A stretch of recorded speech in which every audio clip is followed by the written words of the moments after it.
No, you can't. You had to talk to Carter, leave me, TF, alone, and that's the last time I'm going to tell you. What does TF stand for? The last time you saw him alive? Yes, sir. So I want to back up a little bit.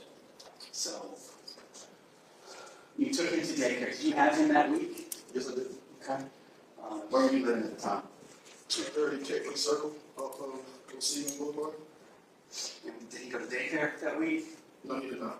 Did he stay with you? Yes, he did. Okay. And so, you said you were a firefighter? Yes, sir. All right. So, what's your schedule like? We work 24/48, so it's 24 on, 48 off.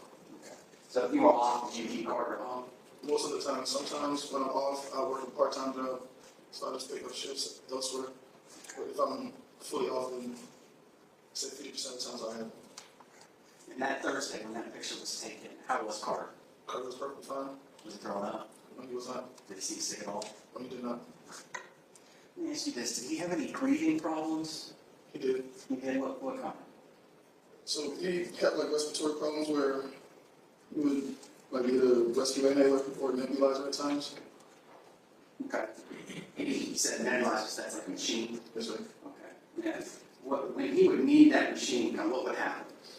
Well, for him to need the machine, sometimes it'd be like say if he has a cold or fever, and then it always seems to tie in where his respiratory would like be affected. But mainly he would need it like if he's running a cold. Okay. And what would be symptoms that he would need the nebulizer?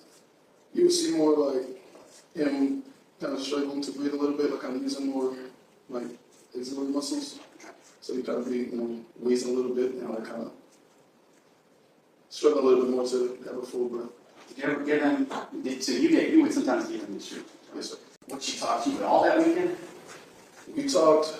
I think it was Friday when we realized that the payment was deducted from. When the payment was deducted from my paycheck, and after that was the last time we talked because you blocked my phone number. Did you block your phone number? Yes, sir. Okay. And how did you figure out that she had blocked your phone number? The calls wouldn't go through, text messages wouldn't go through, and this happened before, so I pretty much know how it is being blocked from. Okay. How many times did you call and try to text? I cannot recall. Was she mad at you? Yes, sir. What was it about? About overpaying on child support. Okay. And the purpose of your calls or texts, were they just about child support? Before I was blocked, yes. So we had a phone call prior to, I think the last actual phone call that we had was about the child support and her saying that I messed up everything as far as the child support payments.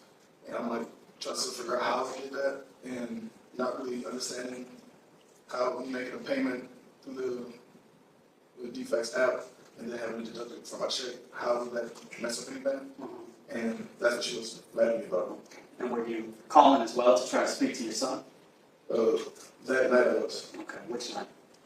Pretty much the entire weekend. Pretty much the entire weekend? Yes, sir. And were you able to? No, sir. So that was the weekend. Is the only way you tried to communicate with her text or email that weekend? That weekend I sent her just emails because like calls and texts was not going through, so I had to email her to at least get some type of response to it.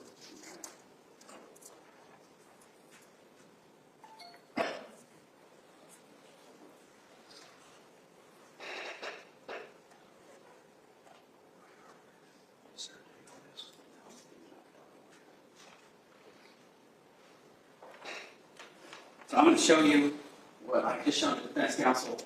It's marked as State's Exhibit 13. Can you please look at that?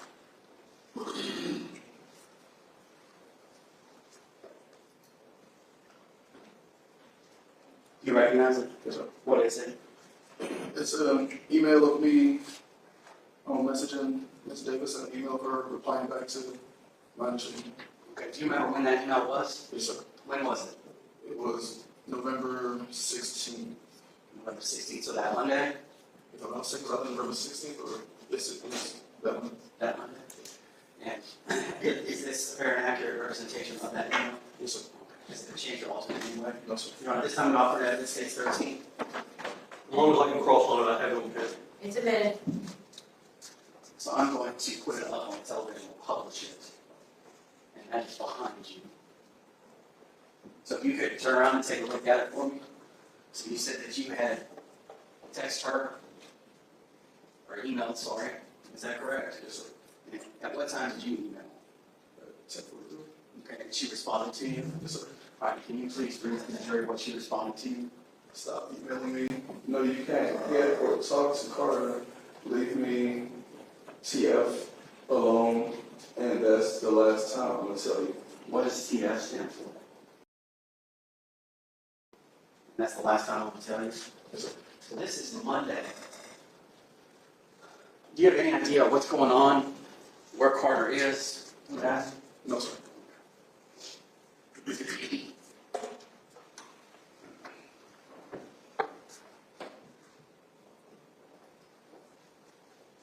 you guys have any communication after that email on Monday? No, sir. Was that a phone call? No, sir. Did she call you about needing to get Carter? Okay, so later on that night, she did call me, and I'm not too sure if the call or text. I know we did talk later on that night Okay. for her saying that I need to take off of work the following day so I can keep Carter. Okay. Did she tell you why? She said that he's sick and he's been throwing up. He's been thrown up. Did she tell you how much he's been throwing up? No, sir. Did she tell you if anything happened to him? No, sir. Okay. And did you take work off and I did not. okay. Why was that? I didn't take off of work because I was pretty much begging to even see him, FaceTime him, and I would get no response. And even to the point of like, I would kind of make concessions with him. Like, if you let me FaceTime him and see him, then I'll take off work, I'll keep him. And those were going unanswered. And the only thing she told me was just that he's been throwing up and he's sick, I need to take off work. You wish that you had. I did.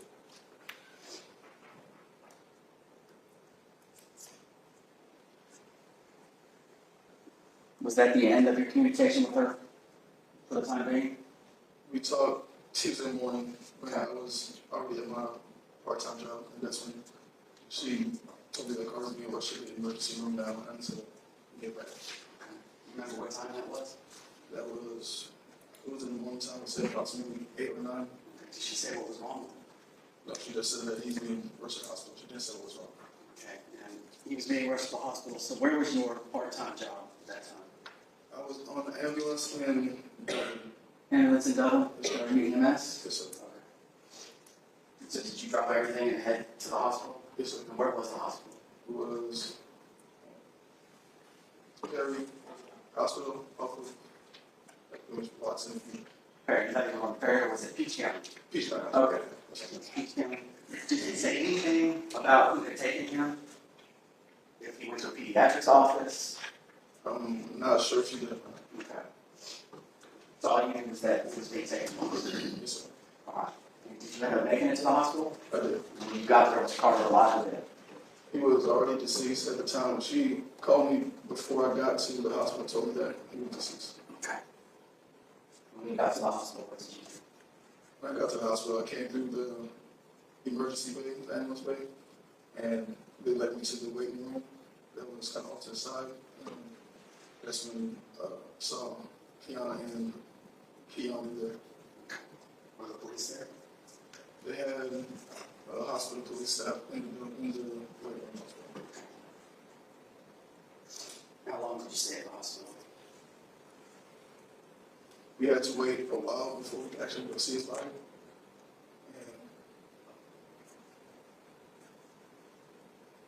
I stayed there until, I can't say how long I stayed there, but until it was done. So you were ready to go? Well, until until we went to see him and in the room, and we like much our last goodbyes with him at the time. And I think that's when the coroner was coming, and that's when we left. Let me ask you this. So you guys live separate. Did he have a bedroom in your apartment? Yes, sir. All right. Did you like to sleep in that bedroom? He never saw that. Where did he sleep? Better than me. Okay. Was that kind of his thing? Yeah. Is that a habit that he had? Yes, sir. Do you know if he did the same thing Wings at defendants? I can't definitively say, but for my time living there, yes. Okay. Do you know if the defendant was upset about the fact that he wouldn't sleep in his own room? I cannot say.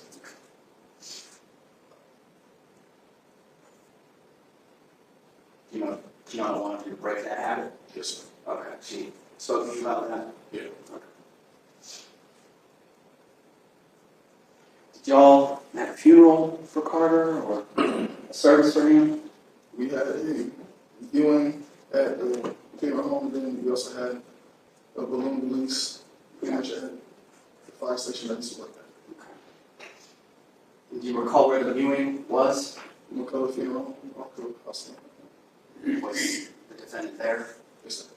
Did y'all interact at all? I don't think we did. If so, we mildly.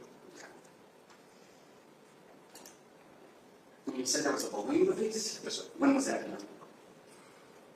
Can't remember the exact date, but it was in December. Whose idea was that? Mine, Was Kianna involved in that at all? not in the plan. Okay. Did she go? She did.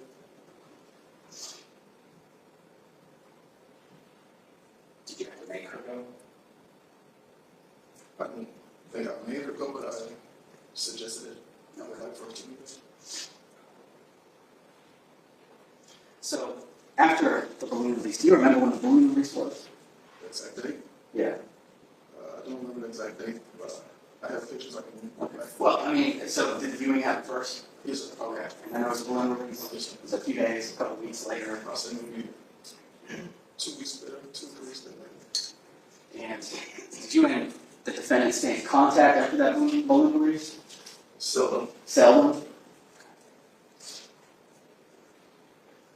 Did you guys ever discuss Carter? Yes, sir. What was that discussion?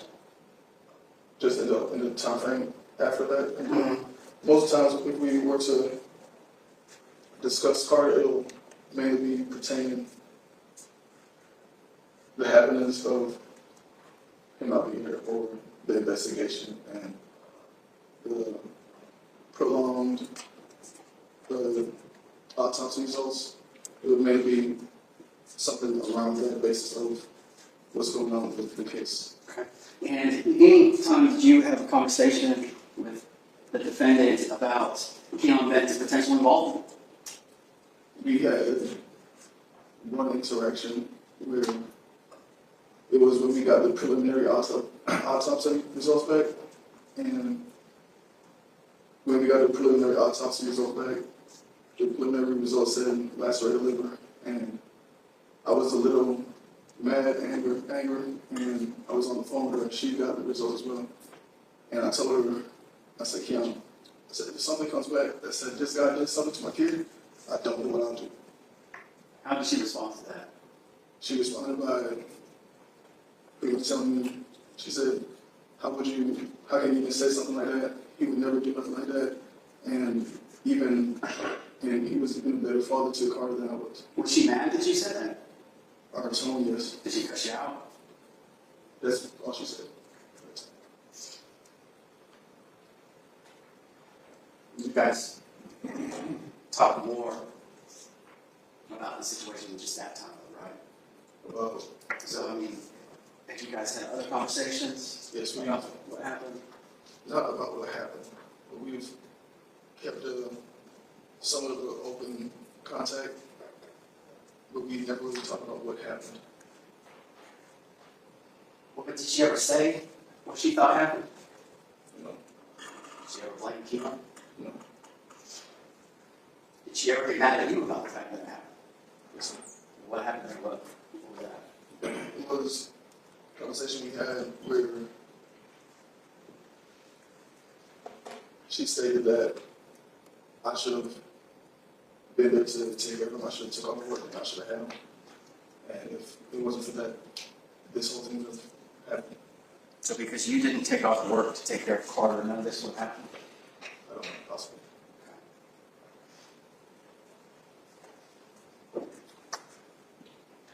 You know what she was referring to when she said none of this would happen? No, sir. I guess just speculating on as I far don't as know. You just speculate. But you don't know. I just found out. Sorry to cut you off. Maybe. But you would, or at least did on one occasion, try to get information from her about what happened, right? Yes, sir. And what would she tell you? She would not say anything, just saying she don't know what happened. Maybe he jumped off of his bed, or maybe some type of accident happened that she would be Yes. Okay. Did she say anything about him being sick? Only when we initially talked, when she told me to take off of work.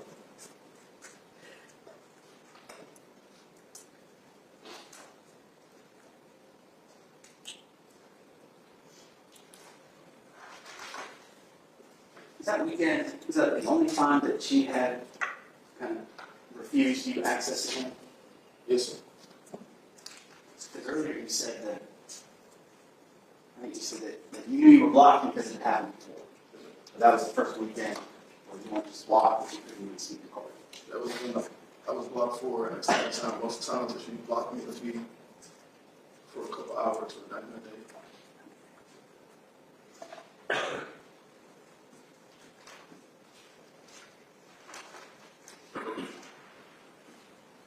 Nothing further at this time, Your Honor. Mr. Burns, thank you. Thank you. Mr. Ambrose, good afternoon. My name is Jeff Grew. I'm a lawyer from Warren Robins here representing Ms. Davis.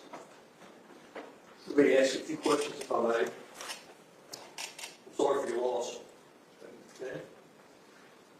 When did you and Ms. Davis start seeing each other? Me and Ms. Davis met in 2014.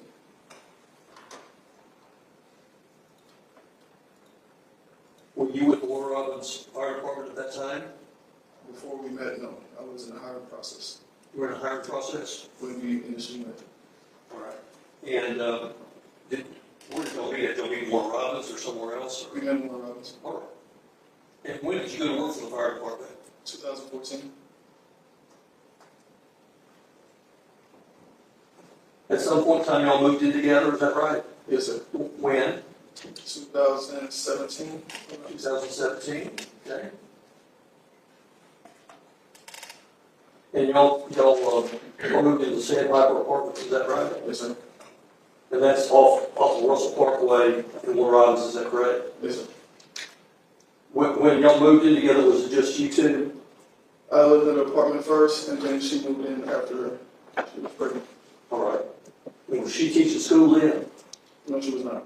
Was she working in a dermatologist's office then? Initially, when she first moved in, she was working at FedEx. Working at FedEx, and then did she go work at the dermatologist's office? She worked at a dermatologist's office when we moved to the second apartment. All right, well, let's I want to make sure we have a good timeline here. So, Carter was born on January the 1st, excuse me, January the 14th of 2018, is that right? Yes, sir. Yes, sir. Okay, and when he was born, you and Miss Davis lived there in Sandpiper Apartments, is that correct? Yes, sir. Would it be fair to say that's where the child was conceived at? Yes, sir. Within a couple of days of Carter being born, he had to go to the hospital, is that right? That's not right. He didn't go to the hospital? No, he did not. When did he go to the hospital at all during, say, the first month of his life? I think he went to the hospital maybe 1 month or 2 months after, but not the first week or the second week. Okay. And when he went to the hospital, were you employed by the fire department then? Yes, sir. And where did Carter go to the hospital at? Which hospital? More than likely to be, And if you don't know, that's fine. yeah, I don't know. You don't know where he was in the hospital at? Not sure which time we're talking about. I'm talking about the first time after he was born. I don't know. But nonetheless, you and Miss Davis were living together in Sandpiper Apartments. Yes, sir. And that was in 2018, correct? 2017 is when we lived together. That's when we started living together. Okay, but when Carter was born, Miss Davis brought him back to your apartment there in Sandpiper, is that right? Yes, we both brought him back. Both brought him back, okay. And that you three lived there together, is that right? Yes, sir. And you lived there in that apartment there at Sandpiper, the three of you, until when? Until the the following year. We stayed in that apartment for 1 year of Carter's life. Okay, and until 2019? Yes, sir. And is that when you and Miss Davis and Carter moved to these apartments there off of Lakeview Road? Yes, sir. And that's the apartment that's right there within, say, 200 or 300 yards of the pediatric place. Is that right? Yes, sir. And that was planned, was not? No, it's not. It wasn't planned. The plan was to have a nice apartment. Have a nice apartment, and the fact that his doctor was there meant nothing. It might have, but that wasn't the initial. Okay, I mean, could it have meant something to Miss Davis? Maybe I cannot say which Okay. one. And during this time, where was Miss Davis working at? It was a period where she did not work, and she was in school for a portion of that time. Where was she in school at? Mercer. Mercer University in Macon. Yes, sir. Was she taking online classes or in-person classes? Objection on relevant service. The objection sustained. All right. So, so how long was she, when did y'all move into the apartments over there at Lakeview? I would say March of 2019. Okay. And when was it that you moved out? March of 2020. All right. And was it just you three still there at the apartment when you moved out? Yes, sir. And you were still with the fire department, is that right? Yes, sir. And do you know if Ms. Davis was a stay-at-home mom? For a portion, she was. Until when? She got a job at a dermatology office in Lincoln. All right. And do you know when that was? I cannot recall. And did she stay there the entire time until y'all broke up in March of 2020? Yes, sir. Wait, at the dermatologist office? Right. Yes, sir. And if you don't know, that's fine. But in any event, the relationship fell apart in March of 2020, is that right? Yes. And is that when you were still with the fire department, right? Yes. And is that when you moved to Caitlin Drive, Caitlin Circle. Caitlin Circle? And that's over there near, which fire station is that you were working at then? Fire station number 6. And that's the one off of Segan. Yes, sir. And in Caitlin, where you were living at is, you were living in an apartment right there, is that right? Yes. Okay. Now, so when you left in March of 2020, did you and Ms. Davis have an agreement as to what sort of child support you would pay? Yes, sir. How much? It was $580. And that's an agreement that you two made? Yes, sir. And were you paying $580 starting in March of 2020? Yes. And so you paid for every month until? Until I got court ordered on child support. Okay. And the court order for child support, did you have to come down here to this courthouse to get a worker to do that? Yes, sir. And the amount was $750 Yes, sir. a month. Was that to come out of your, the $580 that you were paying, did that come out of your, was that deducted from your salary, or did you just pay that on your own? That was the amount that we decided together for me to just pay her monthly. Okay, you paid it up on your own, Yes, is that right? And you were brought down here for child support, what, was it November of 2020? If I'm not mistaken, it's October. October. And the money was to start when? In November. November. 1st of November? Yes. Okay. And would that come in one lump sum payment of $750? No, sir. Would it be divided twice a month, type thing? Yes. You were saying something about an overpayment. What was that about? I paid the initial half before I knew that it was being deducted from my paycheck. All right. And you felt so Ms. Davis should pay you that money back? I said if she would like it, she can pay me back. If she would like. Yeah, because I would pay. That's how you said it? Yes, sir. Okay. So, once again, you kept the child, and you returned the child to Miss Davis on the Thursday before he died, is that right? I took him to daycare that morning. You took him to daycare on that Friday morning? Thursday morning. On Thursday morning? Yes, sir. Did you pick him up from daycare on Thursday or did she? She did. All right. So you didn't have anything to do with picking the child up on Friday, is that right? No, sir. Okay. And I guess at some point in time, you and Ms. Davis talked over the weekend about, well, she called you and wanted to know if you could keep the child. Did she do that on the weekend or did she do that on the following Monday? Can you repeat that for me? Okay. You had testified earlier that you and Ms. Davis had talked, or she had asked you if you could take care of the child on Tuesday, the 17th. You recall that? Yes. And you told her that you could not because you had not your fire job, but a part-time job as EMS. Is that right? Yes, sir. Did you say anything to her that you would watch the child if she gave you that $350 back? Incorrect. No. That's incorrect. That's wrong. Oh. Now, but nonetheless, you did not agree to keep Carter on that Tuesday. Is that right? I did not. And you could have gotten out of that part-time job, couldn't you? Yes, I could. Pardon? Yes, I could. Okay, but you just didn't want to. I didn't want to because I did not see my child for the entire weekend until Ms. Davis sprung upon me randomly after not talking to her or the kid for 3 days pretty much. I was texting saying, hey, you need to take off of work tomorrow. But you could have seen Carter that entire Tuesday, couldn't you? Couldn't you?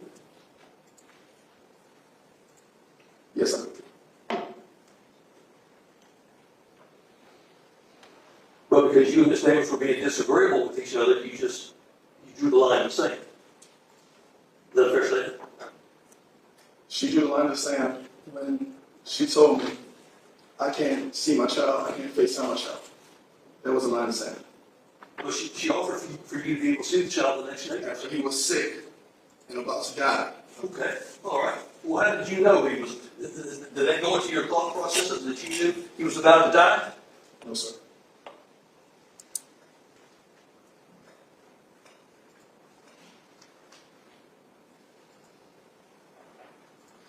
No, even though you were under a child support order, you didn't have any sort of anything in writing approved by the court as to what sort of visitation rights you would have. Is that correct? No, sir. And for the most part, you and Ms. Davis got along pretty good about that, didn't you? Yes, sir.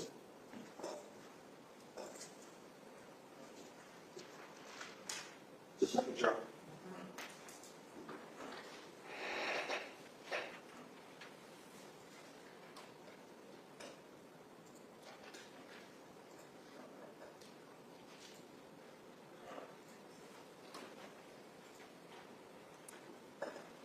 So, sir, it's your testimony that when you dropped the child off at daycare at Miss Tharp's on that Thursday morning, that's the last time that you saw him? Yes, sir.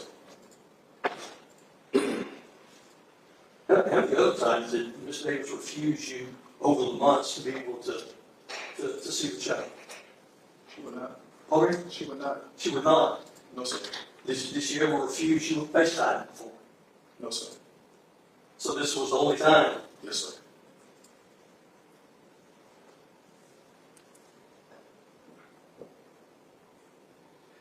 When you talked to her on that Monday about whether or not she could watch the child on Tuesday, did she mention to you that Mr. Benton was watching the child? No, sir. Did you know that he was watching the child? I don't recall. And you say you met this Mr. Benton a time or two, is that right? Once. Once, was that at the fire station? Yes, sir. And Carter was there, is that right? Yes, sir. I mean, that went okay, did it not? No, it did not. The meeting didn't go okay? No. Was there a confrontation of some sort? It was I wouldn't really say competition, it was a disagreement. Disagreement between who? Me and Ms. Davis. You and Ms. Davis? Yes. I mean, you resent the fact, I guess, that she brought the child over there to your place of work? Can you repeat that? Pardon me? Can you repeat your sentence? Can you repeat what you just said? Were you upset with Ms. Davis because she brought the child over to your place of work? No, sir. I love when you come to my job. But there was a disagreement? Is that because Mr. Benton was there? It was a disagreement on meeting Mr. Benton at the time. It was just for a few minutes, was it not? To meet him, Right. she brought Carter over to the fire station. It was a Saturday. She brought him over because she said that he's been sad and he's been moping around, and she would like for me to just bring him over to the fire station so he can play. And she advised, hey, just to let you know, my boyfriend's with me. I said, that's fine. That's okay. He came, we played around the fire station for about, say, 30 minutes. And then after that, that's when she came and said, all right, it's time to go. I asked Ms. Davis, I said, hey, would you mind if I meet your boyfriend since he's around my kid? Or let's put a face to the name. And she said, no, he would not like to meet you. So that made me say, I don't care if you're around my child, I'm going to know who you are. Okay. Was this on the Saturday before the child died? No, sir. How far in the past was that? Me and my son, we went on vacation to visit our mom, to visit my mom in October. We came back October 18th, October 19th. That was the following weekend after that, so it was still in October. Okay. So that's the only, did you ever meet Mr. Benton then? I attempted to meet him. I said I will meet this guy, so I walked to the car and tapped on the glass. He didn't get out of the car. He rolled the car window down. I said, hey, I'm Kiyon, Carter's dad. Shook his hand, and that's our only interaction. So there wasn't any problem between you and he? No, it wasn't. Did you have any other problems or repercussions for the statements because of this this meeting? No, sir. Just a second, John, please. I mean, sir, once again, you moved out in March of 2020, is that right? Yes, sir. During that period of time, of course, your baby died in November. During that period of time, did you yourself have a girlfriend to live with you? No, sir. Never had a girlfriend to live with you? No, sir. Did you ever have a girlfriend? Yes, sir. Who was that? I was dating a girl named Tiara. Tiara. And did you have the occasion to have Miss Davis meet her? No, sir. You didn't want that to happen. If it happened, it happened, but she never. And Mr. Ambrose, you were currently in Gwinnett County, is that correct? Yes, sir. Yes, sir. Which fire department were you for? Gwinnett County Fire and Emergency Services. Okay. There's not anything else. Thank you, sir. Thank you, Mr. Ambrose. You may stay or go as you wish, please.